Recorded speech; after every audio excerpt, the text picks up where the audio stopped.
Hey guys, how's it going? Thank you so much for watching. I'm here today to do a Shop My Stash for the month of May. It is already May 9th and I am just now getting around to this. It's been kind of a hectic couple of weeks here. So with this new format that I'm doing, I'm going to talk about the things that I chose last month and give kind of mini reviews, and then move on and talk about what I chose to bring into my stash for this month. Got it? Yes, I think that makes sense. Okay, so the first product that I want to talk about is the Magic Mini Palette by Juvia's Place. I used this a handful of times. I really struggled to be motivated to use it because I have realized that it's just so pigmented and so colorful that I wasn't really reaching for it on a consistent day-to-day basis, just because I didn't want to go to work with like pink or green eyeshadow on a daily basis. So I didn't get as much use out of this as I typically would like to see. I'm not going to declutter it though. I really do like it. So I did a neutral look with like these two shades for work. Then I did kind of a more intense look with some of the pinks here. So I do like the palette. I think it's just a little outside of my comfort zone as far as day-to-day work appropriate eye looks would be concerned. But that's it. It's a good palette. The formula's good. The shimmers are beautiful. The mattes are pigmented, but not overly pigmented.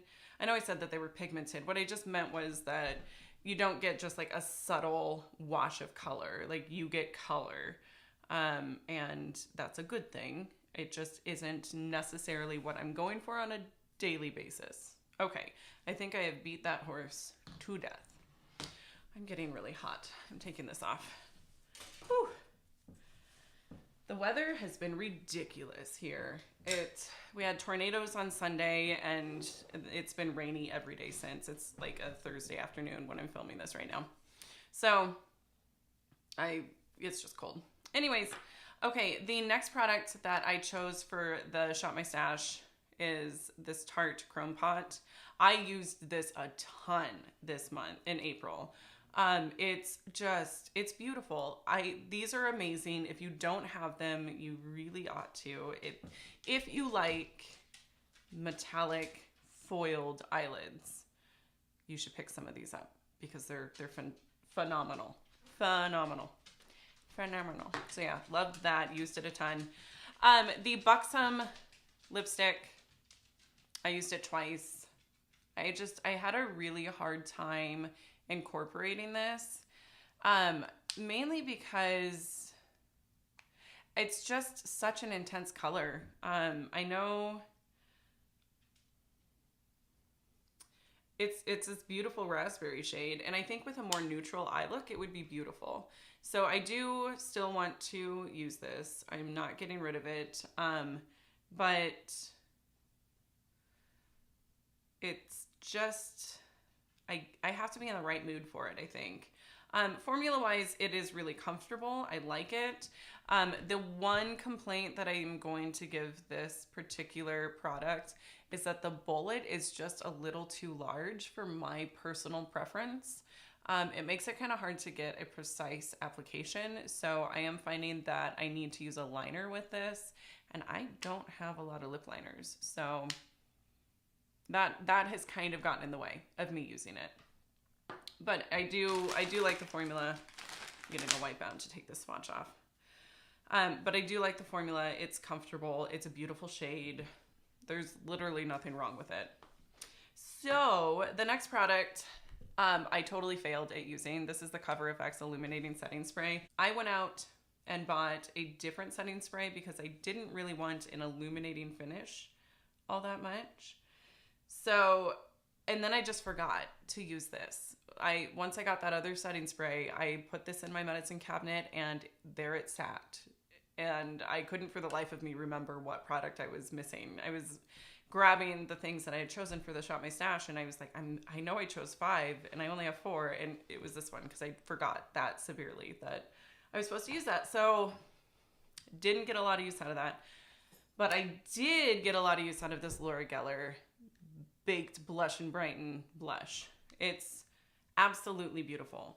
I know I did a swatch in that original Shop My Stash, but I just love it. I love this glowy, healthy sheen that it gives. And I used this close to every day. So those are some of my favorites. Okay, now for this month, I've got some products in front of me. Let me see here. I chose the Kathleen Lights and ColourPop Dream Street palette. I don't know why I said that weird. I bought this months ago. I haven't used it.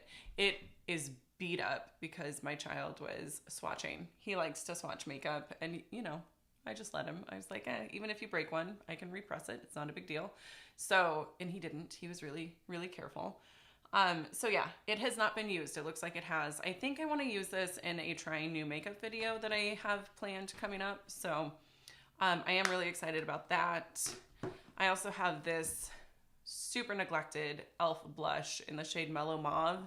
It's just a really beautiful, neutral kind of, no, it's not really neutral. I guess that's more cool toned, isn't it? But it's just a really beautiful cool toned blush. And I like it a whole lot. That's it right there. So it's nude. That's the shade.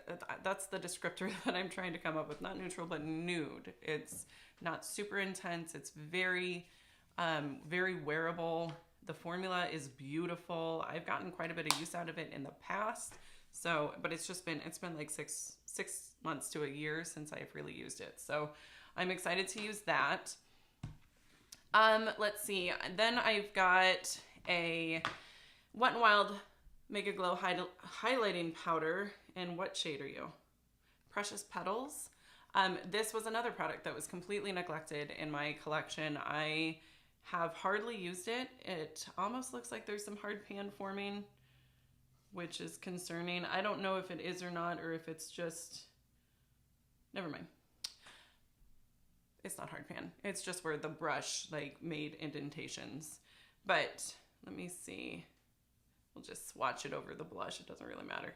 But that is it. People rave about these highlighters from Wet n Wild, so I am excited to use it. It looks like it might be a little too dark for my skin tone. When, you know, when the light hits it, it's beautiful, but then, so maybe as a blush topper, it'll be better. I don't know. But at any rate, I plan to get some use out of that. Okay, the next product I have is the NYX Sculpt and Highlight Face Duo in the shade Taupe. I don't use this at all. I maybe it would work as a concealer. I honestly don't know. I have not tried. But I love, love, love, love, love this as a liquid highlight. No, it's a contour. As a cream contour. I love it. In fact, it might actually be just about gone, but it's this really nice kind of cool toned shade. It blends in really beautiful to the skin. It's just, it's a great contour shade for my skin tone. So I do want to use that some more. So that's why I pulled that in, obviously. Okay, and then the next product that I chose is the Kat Von D Alchemist palette. These are just fun. I want to use these more often. You know, Kat Von D's problematic nature aside, I think that I can still enjoy the products of hers that I have in my collection. Okay, so if you're not familiar with this, you can use these as eyeshadows or highlighters. They're the size of eyeshadows, so that's what I typically think to use them as. But if you're into colorful highlights, these would work really well. But so they have different flips to them. This has a green flip. This is like an iridescent purple. Has a blue flip, and this has a pink flip. So, you know, they just look kind of white in the pan, but they're green, blue, pink, and purple. So that's that. That's what I want to use. I think it would be a lot of fun to incorporate some just different shades into my collection. So that's Yeah, that's where I'm at with that. But yeah, I hope that you guys enjoyed today's video. Let me know if you have any suggestions in the comments down below. And I will definitely see you in my next one. Bye.